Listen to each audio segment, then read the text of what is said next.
title of my message today is A Generous Life. Okay, so today's message, right, is going to be quite different in the style that I'm doing. It's going to be like a semi kind of workshop-y kind of thing. So I'm going to do half of the preaching, and the other half will be done by you.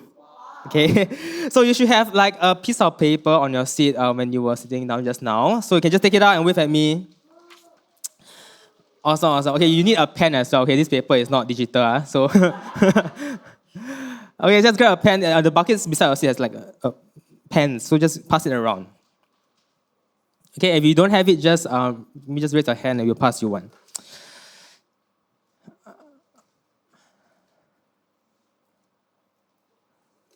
Awesome. You guys ready? So, as you know, this week I was away at reservice. So I had many conversations with my friends. Okay, like long catch up. Haven't seen each other for a year. Suddenly they changed, their face changed, their hair changed, and we were just like talking, and then we were like, having some throwback to our younger days. I'm not young anymore, okay?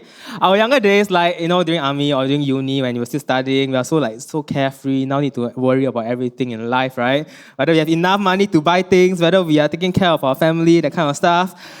And I was thinking, right? I was sitting on it. I was thinking, human beings, right? We have three main resources in life that we all have, and I will call them, for the sake of packaging nicely, like spheres, okay? Spheres, circles, and which are time, money, and energy. Okay, you can write them down in your notes, the three circles. Time, money, and energy. So depending on which stage of life you are in, some of us will have more or less in each of these spheres. Right? If you have very high in all three, then please let me know. I want to get to know you. And for most of us sitting here, we can only choose maximum, okay, excel in 2 out of 3 spheres. Okay, so I've done some research on the internet. Apparently, it's true. Okay, so here's an infographic to show you what I'm talking about. So the first stage, right, is youth. Okay, when you're a youth, everybody go through before. So this is when you are low on money and high on time and energy. Do you all agree? So money, of course, some of you here might have a lot of money now, but then it's not yours; it's your parents, right? Time nowadays, some of us are even busier than the adults, right? So I also don't know, but kind of true, okay? Energy is also very high. If you're not high, then I don't know already, okay? Good luck for the rest of your life, okay? And it was something funny, right, is that, I was looking at the COW sign-ups, right? So most of the youth, right, hopefully you are running, okay? Most. I see sign up for at least running to a certain level, okay? Then for the adults, the thing tips over a little bit to more of walking. So you right here, you have energy, okay? But no worries, you are young people, okay? Everybody's a young people here. So when I was reading out the internet, right, so the theory says, right, at this point of our life, we are attending school and enjoying the time with our family and friends. We usually try to do cheap things or free activities as we don't have a lot of resources and have to ask our parents or guardians for money to do anything. True. So we are mostly depending on the family household to provide shelter, food, clothes, and things that we need to survive. We have tons of energy, and most of the time we complain at home because we are bored. Like all the youth here, right? You agree? Okay, so that's when you're young. Okay, so next, right, the stage, right, is the working adult. So everyone's stressed with you. What are we going to say about working adult? Okay, so working adult. So this is where you are kind of moderate on money, okay? Because some of us mostly started working. But you are still high on energy, but you are low on time because you're working and you are busy. So here the article says that by this point of life, most people have completed school or have learned a trade that will help them become a productive member of society. Wow, feels good after that. Now we start working 40 hours per week and most people have 2 days off. Some people start working overtime and even a 6th day to make more money. So at this age, we have energy to keep working excessive hours and make money to purchase materialistic things that at times we don't even need. But we do not have time to do anything. I'm like, this sounds like me, right? We are so busy working that at times we can't attend a family gathering, spend time with our... I cannot say anybody, okay? So, spending time with our loved ones, our friends, our children, or we don't even have time to even go to the doctor. So we start developing a routine and we fall into a comfort zone so that we can cruise through our life here and keep doing the things that society tells us we must do. Okay, So now the next stage, which is no one is at, right, is when we get old. Okay, this is when we have worked very, very, very hard already from our youth to when we were working adults, and now we are high on money, hopefully, and we are high on time, but we are low on energy because our bodies are frail. So, right, so it says, great, you have worked for 40 plus years and you are ready to retire and enjoy life.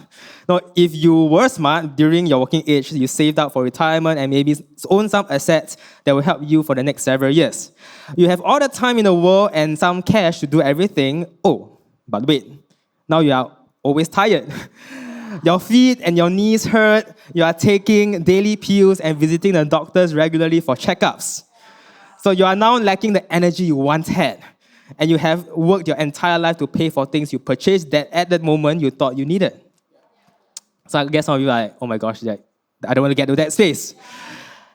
Okay, and just for fun, I also have an infographic, right, about how we usually perceive where we are at as compared to our friends, okay? So for me, right, it does seem like I am low at all fronts. Right? I'm tired, I have no money, I have no energy. That's everybody here, right? No? Do you feel that? And then when I look at my friends, or at least on Instagram or Facebook, or for some of us, right? No, I think that, hey, they're actually high on all fronts. Okay, not see here, it's all max, okay? Oh, this guy got car, means got money. Wow, go for holiday, got time. Wow, do all these cool activities, got energy. And then you start to look at them, like compare and think, right? Like, how on earth are they doing so well? And hopefully for us sitting here, you are kind enough to tell yourself that maybe I'm not doing that bad, right? Or perhaps I'm just getting a perception through social media that my friends are doing so well because they are posting on social media about their recent holiday, their new items they have, or they're hardworking at work, hashtag being productive, hashtag let's get this, right? But well, maybe they are also struggling like us, but social media paints another picture. I mean, you wouldn't post yourself suffering on social media, right? So now it seems like the world tells us that we are always lacking, right? That we don't have enough money, we don't have enough time. Oh, I'm tired, I don't have enough energy. And by the way, that's how advertisers reach out to you, right? Hey, you think you're earning enough? Now want to earn passive income? Right? Or hey, not enough time to do all this, to do all the things you want to do. Maybe you should find another job that gives you flexible working hours and work-life balance. Here you go, right? Or hey, feeling tired and lethargic at work or in your studies. Maybe you need a vacation, right? Here's a good package for you. So now, just a caveat, okay? So not all of these things are bad, okay? So some might be a good consideration for some of us here who needs it. But for most of us here, when we fall for it, we begin to fall into the trap of always thinking you are lacking. You don't have enough, and it becomes a vicious cycle, right? So no energy, right? You go for a vacation, or I recharge already, but then you spend money. Then no money. Then no money, and then come back, go work again. Then after that, no energy again, right? So it repeats. So I began to ask myself, right, I was thinking about this, like, how can I get out of this cycle? Is it possible to experience life where I can have enough in all these three areas? And I brought to myself that in order to have enough, it is not to change the external environment around us. So Zhan shared this last week, right? To have now changed, like, God, I want more time, I want more money, I want more energy. But it is to experience an internal transformation in our hearts, in our minds, so that we can hold more. To start by learning and leading a generous life, that we have enough to give it away. And now here's the thought that I would like to start off with, is that you don't need to have everything to be generous. Okay, this is like a misconception, okay? You don't need to be rich to start being generous. You don't need to be a youth with a lot of time and energy to be generous. Generosity starts now with whatever you already have. So we're going to start by getting you to fill up, right, this TME skill. Okay, this is my own framework, okay, so just fill it up. Below the three circles, you see the 1 and 2. So on a scale of 1 to 6, think of where you are at currently with your time, your money, and energy, and then shade those boxes. Okay, be honest, be honest. If you're 1, don't put 2. If you are 6, don't put too low. Okay, so just quickly shade it. And after you're done, on the second scale, shade the box on where you hope to be perhaps in 1 year's time. Okay, so the long line in the middle is average.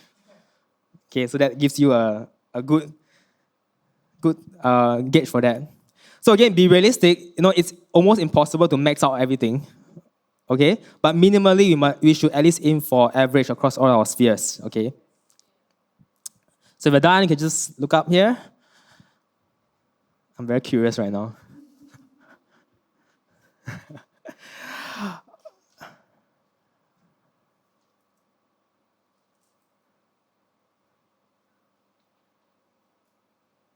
Wow, y'all are taking this very seriously. That's great. Awesome. Okay, so I will just continue, okay? So a research group from the University of Notre Dame defines generosity in 3 parts, and you can write this down in your notes. There's a blank there. So number 1, generosity is the virtue of giving good things to others freely and abundantly.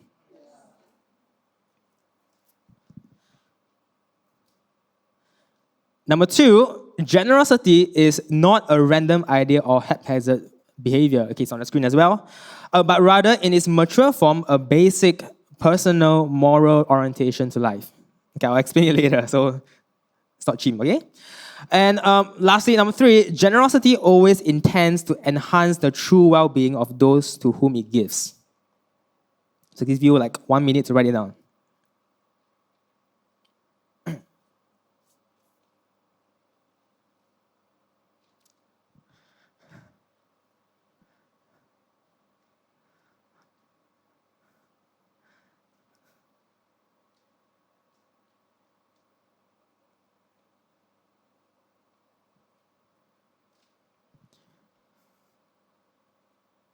I feel like I'm in a lecture now. Take down notes, you're not going to fail. Nah, kidding.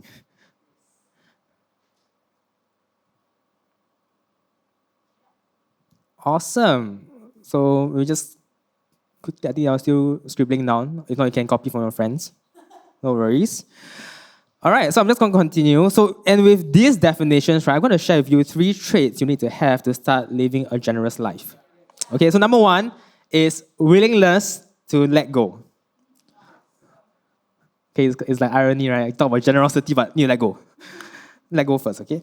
So now let's turn our Bibles to Mark 10, verse 17 to 22. And then when you're there, just say yes.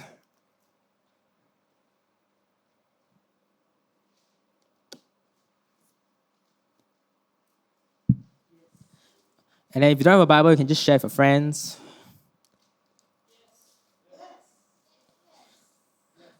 Awesome. So this is a conversation between Jesus and the rich young man. So as you read with me, I want you to do a little bit of role play and imagine yourself, right, as the rich young man.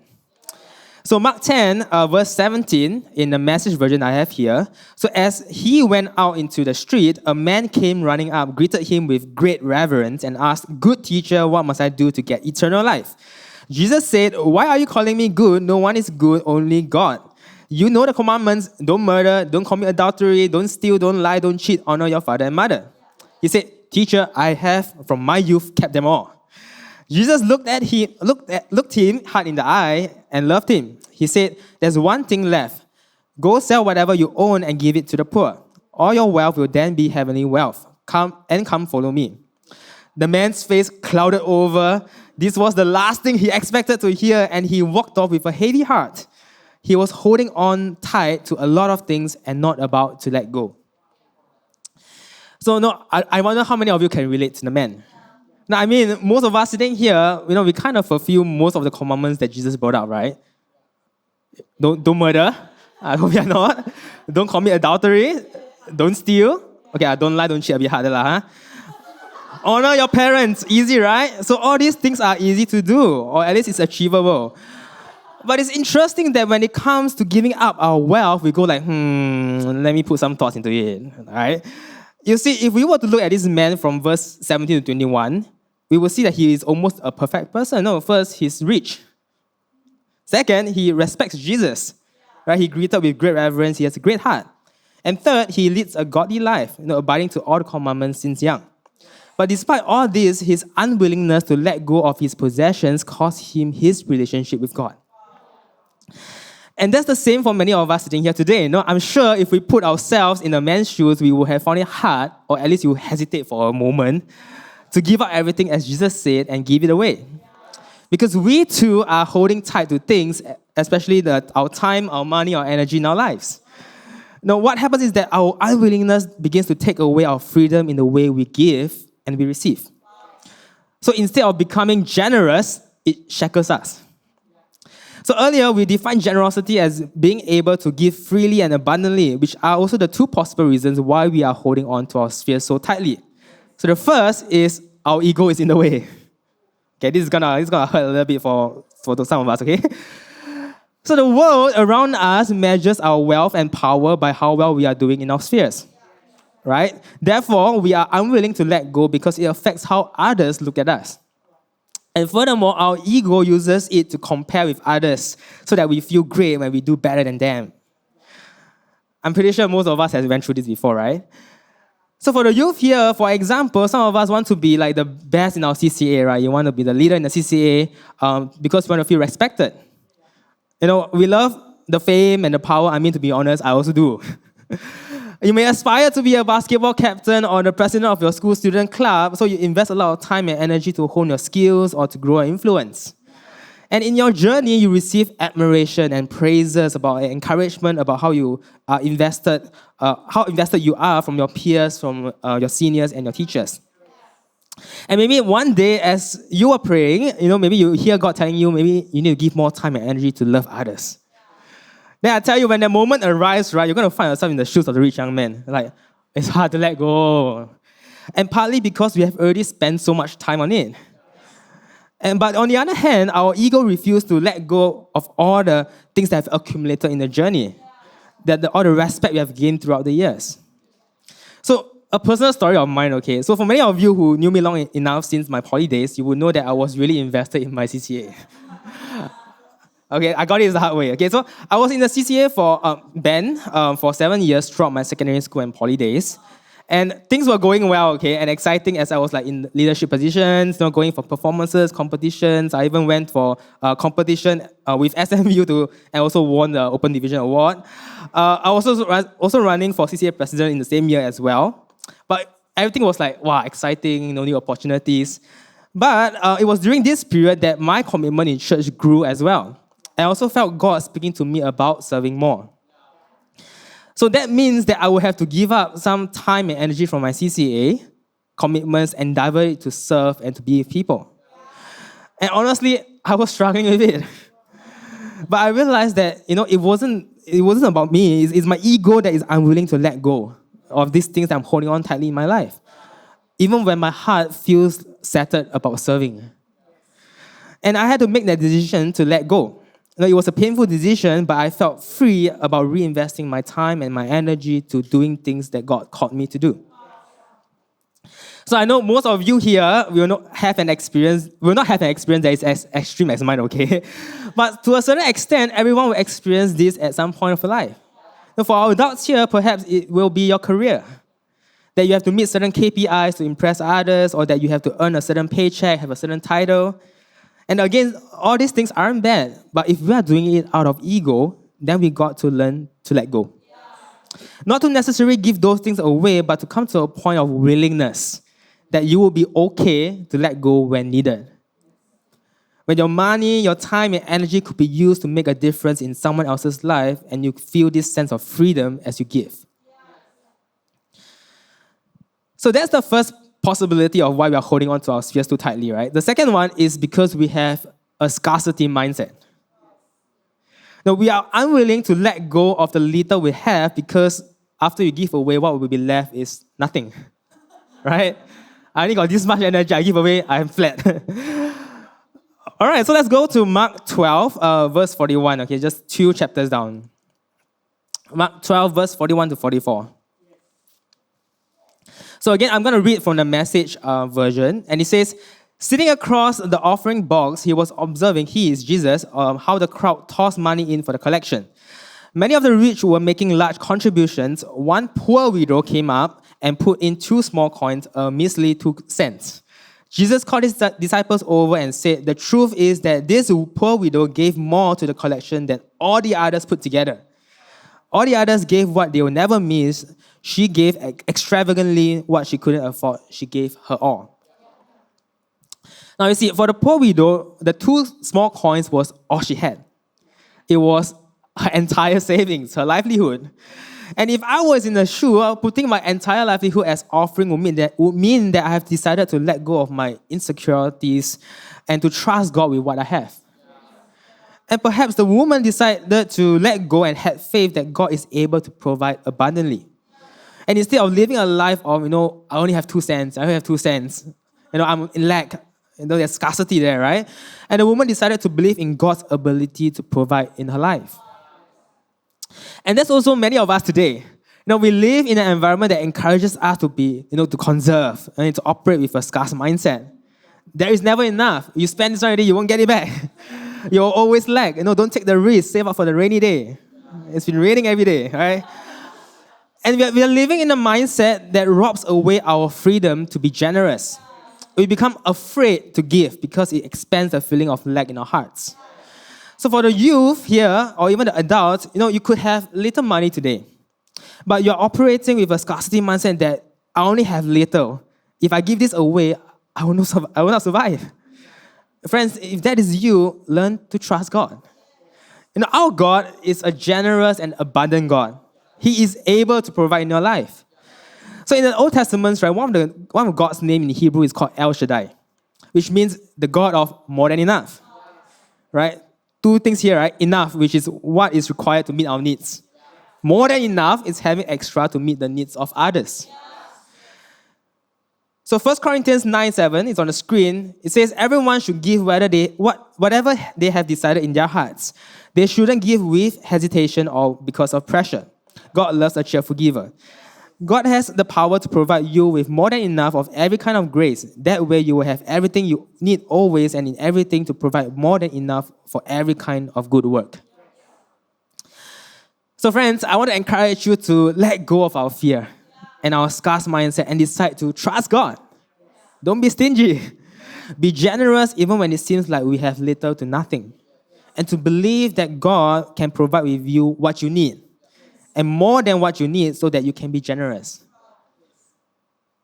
And just a side note, it's not saying that you will be rich, it's what you need. And I like what the verse says here, right? Give whatever they have decided in their heart. Because once you decided, you can give cheerfully. Right? You can give willingly. I already decided, I'm going to give this. And to experience the freedom to be generous. So now, it's your turn. So turn to the back of the page. You have a table there. All right? And based on where you shaded your scale just now, so I need you to evaluate where you are currently at with each spheres. So on the first row, you can write down the first point, which is, right on the first point there, then put in the things that you evaluate about. So for example, in time, right? Which part are you holding tightly to? Or which sphere are you holding tightly to? Could be money, could be energy, could be time. Just evaluate in your life, which one are you struggling with?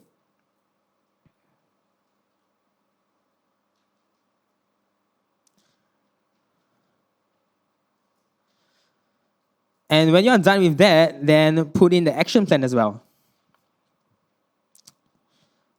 Okay, so just to guide you through, so for evaluate, you can ask yourself which spheres are you holding on to tightly with? Does your unwillingness to let go stop you from becoming generous in that sphere? Is it my ego speaking, or do I need to let go of my scarce mindset? Just evaluate on that. Okay, just max 1-2 sentences only, huh? Don't write down the whole life there. Okay, and in the action plan, write down how does letting go look like in each of these spheres. What practical steps should you take to be generous in this sphere and set a reasonable deadline? Okay, don't set maybe when I'm 60 years old. Okay, set 3 months, 6 months, 9 months, 12 months.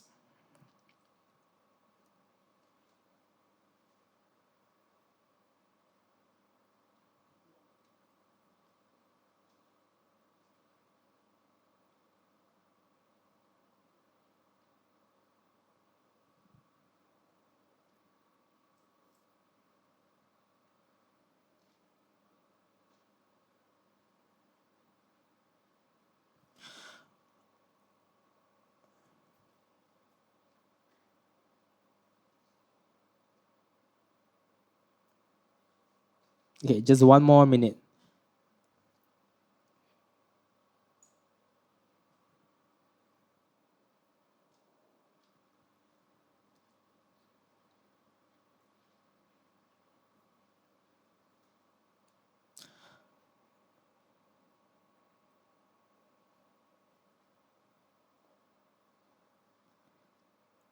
Awesome. Okay, just finish up and then for the rest of it, you can fill it out after gathering. Okay, so that's number one, which is willingness to let go. And number two, point number two today is to manage wisely with God. Okay, there's a lot of elements here. Management, wisdom, and God. So let's turn to our Bibles to Luke 14, verse 28. Okay, it's just after Mark 14:28.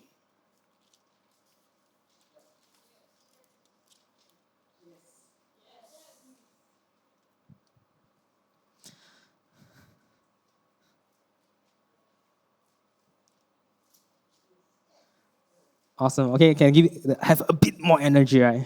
Can give a little bit more. Okay, so Luke 14:28 to 32. So in my version, it says, "Is there anyone here who planning to build a new house doesn't first sit down and figure the cost so you'll know if you can complete it? If you only get the foundation laid and then run out of money, you're going to look pretty foolish. Everyone passing by will poke fun at you. He started something he couldn't finish." So verse 31, or can you imagine a king going into battle against another king without first deciding whether is it possible with his 10,000 troops to face the 20,000 troops of the other? And if he decides he can't, won't he send an emissary and work out a truce? So I know Jesus here is teaching the crowd about learning how to count the cost of becoming disciples, but there are some principles that I want to draw out for today's context. So when it comes to generosity, I find that a lot of people are doing it, I would say blindly, okay, or by feeling without any planning at all, right? Oh, it's all about the heart and character. Don't need to plan, don't need to think. Just have faith and be faithful. Well, I won't say that is wrong. I think that is important, but I feel like that is a very level one kind of generosity. But we also need to graduate our generosity to a higher level. I think that God has also given us the responsibilities as stewards or managers and wisdom to think and act responsibly even when it comes to generosity. Now, we are all supposed to be good, generous stewards as well. So you see, we need to plan and be intentional, not reckless with our generosity. We need to know how much we can afford to give and how to distribute our resources effectively. So let me put another caveat here again, right? I'm not saying to be stingy or calculative. This is not where I'm going. I'm saying that we need to know how to manage our resources and how to give it away better. And yes, there could be some situations when God is able to provide when we give generously. It has happened before. But not all situations are like that. And again, I believe God has given us wisdom and common sense for us to manage it well. So Proverbs 27:23 says, "Know your sheep by name, carefully attend to your flocks. Don't take them for granted. Possessions don't last forever, And then when the crops are in and the harvest is stored in the barns, you can knit sweaters from lamb's wool and sell your goods for a profit. There will be plenty of milk and meat to last your family throughout the winter." So these are the words of King Solomon, right? So the wisest and wealthiest man in the Bible. So you see, generosity is most effective when we do it with wisdom. So with wisdom, we begin to not just pay attention to what is in front of us, but we start to think about what is best in the situation. Or we begin to think that we can give something that benefits others in the long term. And we also think of how we give such that everyone receives well and benefits from our giving. So I'm pretty sure everyone heard this proverb before, right? Give a man a fish and you feed him for a day. Teach a man to fish, you feed him for a lifetime. Both actions are good, right? Both are acts of generosity, which are awesome, but the later is more effective. And that's how most people in the world, follow the first one, right? We see the people who are poor, we give them money. But sometimes our generosity serves them best when we spend time and energy with them to teach them how to make money or to provide a job for them so that they can start making money. So I know this is the RF message, right? So every RF, I always feel very inspired to give generously. But I remember my first ever RF back in Jalan Pemimpin. I was praying really hard to God about how much I should give. And my first one must be memorable. And also because my leader, I think it was Zihan also, told me to pray, okay? And as usual, during the RF season, I will hear many powerful stories about how people were blessed and when they step out of their faith to give and trust God. And so I thought to myself that, as I give my RF, I should roughly receive something similar as well, right, in blessings. But during the pledge day, as I raised my pledge during the altar call, I suddenly heard God speaking to me that I will not receive those blessings. God. I don't think that's me, okay, because I won't tell myself that. But in fact, I might never be the highest RF giver, ever. Okay, maybe ever is too harsh. But because God has a plan for someone else to do it. But instead, I felt God speaking to me that He will increase my wisdom year after year as I give and as I trust in Him. I would prefer blessing, but okay, I mean, that's okay. I don't basically, right? If it's you, you will prefer that as well, right? And then God spoke to me in Proverbs 16:16, and He says, "How much better to get wisdom than gold and good judgment than silver." Again, I'm not trying to compare with like, oh, you must receive blessing or you must receive wisdom, but this is what God spoke to me personally. It was a simple verse, but it shook my heart. And that was when I started reading about the life of Solomon and how he asked to receive wisdom from God. And since that year onwards, whenever it's RF season, I will still feel very inspired to be generous. But God will always prompt me to give a specific amount, something that is practical. And God will also prompt me to plan and use the remaining of the money that I wanted to pledge to do something for others instead. So at times where I was buying meals or clothes for youth who don't have a lot of money and be a channel of blessings to them directly. I have also gotten better on at meeting people's needs in their life. That I can also be generous towards others with my time and energy. To be there for people, listening and meeting their needs, I grew in managing my resources wisely and still be generous in giving it away to others more effectively. So friends, sitting here today, you say that you want to gain wisdom to your generosity, right? Now, I want to encourage you that everyone can access it. It's not like only Solomon has it, only I have it. You see, I don't think God reserves wisdom for specific individuals. It just happened that Solomon asked for it. And I think the rest of the people in his time might have asked for other stuff. So I think if that is you, I would encourage you later on, pray and ask God for it during altar call. So now, the next activity in the second row, again, evaluate how you are doing in terms of learning how to manage wisely with God. Is God in the picture? Do you need wisdom? Are you managing at all for the youth? Right? Are you managing your time, your money, your energy effectively? Do you know how much you have? Some of us don't even know our bank account, know how much we have in our bank account, and how you can be generous with it. And second one, which is to come up with an action plan to improve this sphere. So which spheres are you doing well in? How can you be generous with it? And which spheres are you not doing well in? And how can you manage those areas so that you can still be generous? So just 2 to 3 minutes, just write it down.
Okay, just finish up.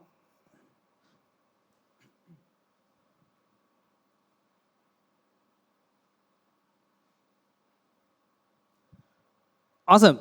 So that's number 2. Manage wisely with God. Last, number 3, anchor generosity in love. So we're going to flip to one of our last few passages for the day, which is Luke 10, verses 25 to 37. Luke 10, 25.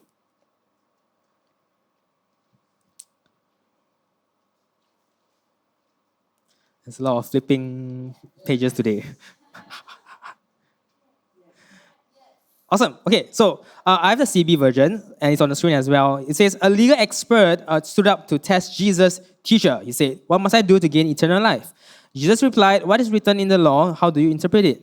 He responded, you must love the Lord your God with all your heart, or with all your being, with all your strength, and with all your mind, and love your neighbors as yourself. Jesus said to him, you have answered correctly. Do this and you will live. But the legal expert wanted to prove that he was right. So he said to Jesus, and who is my neighbor? Now, Jesus replies already, right? A man went down from Jerusalem to Jericho. He encountered thieves who stripped him naked, beat him up, and left him near death. Now, it just so happened that a priest was also going down the same road. When he saw the injured man, he crossed over to the other side of the road and he went on his way. Basically, he just passed by. Likewise, a Levite came by that spot, saw the injured man, and crossed over to the other side of the road and went on his way. Now, a Samaritan who was on a journey came to where the man was. But when he saw him, he was moved with compassion. The Samaritan went to him and bandaged his wound, tending them with oil and wine. Then he placed the wounded man on his own donkey, took him to an inn, and took care of him. That's not the end. The next day, he took 2 full days' worth of wages and gave them to the innkeeper. He said, take care of him, and when I return, I will pay you back for any additional costs. What do you think? Which one of these 3 was a neighbor to the man who encountered thieves? Then the legal expert said, the one who demonstrated mercy toward him. Jesus told him, go and do likewise. What a comeback. So there are 4 main characters in this parable, right? The injured man, the priest, the Levite, who is like a temple worker, the Samaritan. So, and it's interesting that of all people whom we expect to be more loving and compassionate are actually the ones that didn't help the injured man.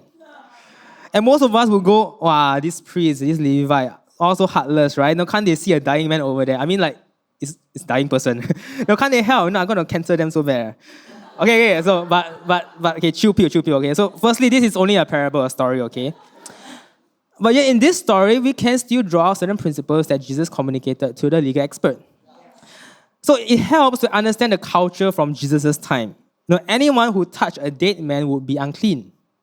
So, the priest could have used the excuse that they didn't want to touch the man because he might have been dead.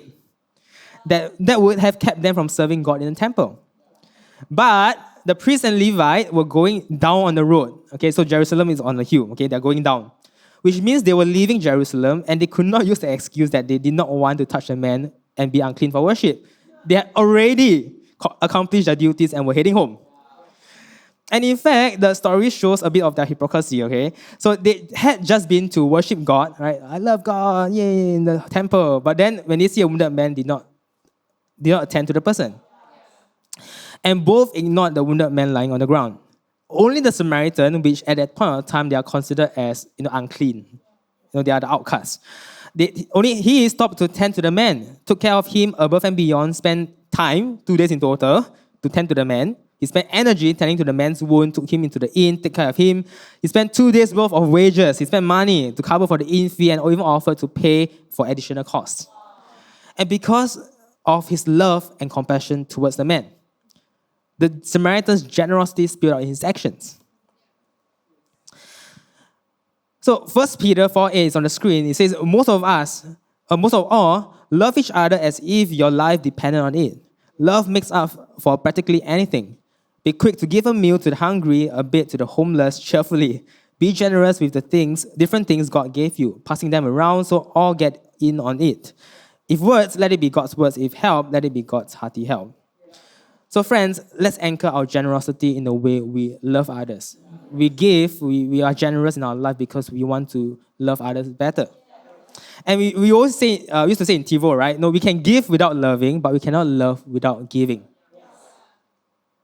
You can copy this down, it's very important. We can give without loving, but we can never love without giving.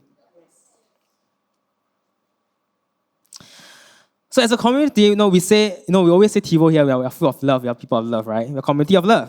Then we got to put actions in our generosity to be able to give freely, to give because we love. So now, the last part of this activity, right, which is the last row. Now, evaluate if you have been generous with your love for others in each spheres. Have you been generous with your time for others? Not just because you are required to spend time with the person, but genuinely loving people. Have you been generous in spending energy to help others, to serve, to ask the leaders when they need help? Have you been generous with your money? Have you seen someone who is in need? Do you bless them? And for action plan, ask yourself, how can I love others better with what I have? No matter if it's little or if it's a lot, there is always a place for generosity. So just take a couple of minutes, just write it down.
Awesome. Ready? So again, today's message is not it's very practical. It's more for you to just take some time to evaluate in your life, to see where you're at, to be honest at it, but also to plan how can you be generous over the next, how can you get to the point of generosity in the next 3 months, 6 months, 9 months, right? So I have a last passage I'm going to share today, which is in 2 Corinthians 8, verse 9. It's on the screen. And it says, "You are familiar with the generosity of our Master, Jesus Christ. Rich as he was, he gave it all away for us. In one stroke, he became poor and we became rich." So here's what I think. The best thing you can do right now is to finish what you started last year and not let those good intentions grow stale. Your heart's been in the right place all along. You've got what it takes to finish it up. So go to it. Once the commitment is clear, you do what you can, not what you can't. The heart regulates the hands. This isn't so others can take it easy while you sweat it out. No, right?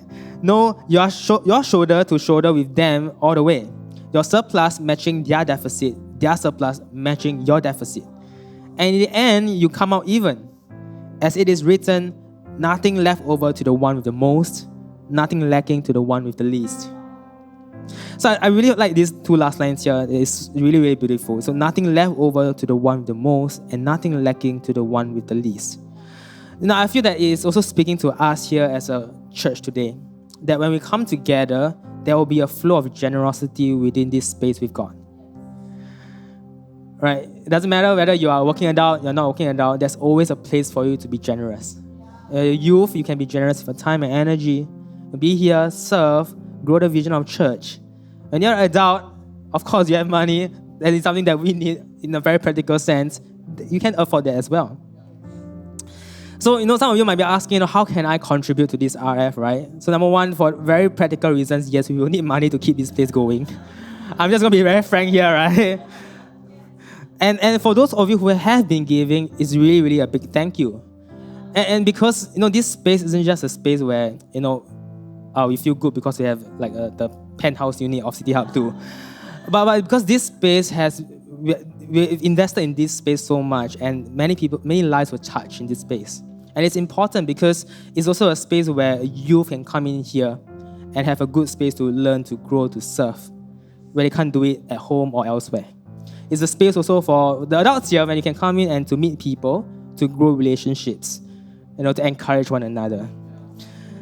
So it's really important that we still have this space here. But of course, we are always ready.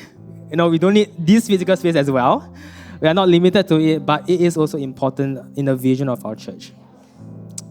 So, but for some of us here, God might be also challenging you to give in other spheres of your life. Perhaps this RF, you could be generous with your time, to give more time to meet people, to be present for your CG in meetings, in activities. Or to be generous with your energy, volunteer to serve in ministries, in COW, in any ways you can. Help out with your CG, ask your leaders if they need help. Those are points for you to practice generosity. Not just money, but also in time, also in energy. So this RF, we have this thing like our belief statement, right, for RF. I believe that we are all capable of leading a generous life with God and with the community.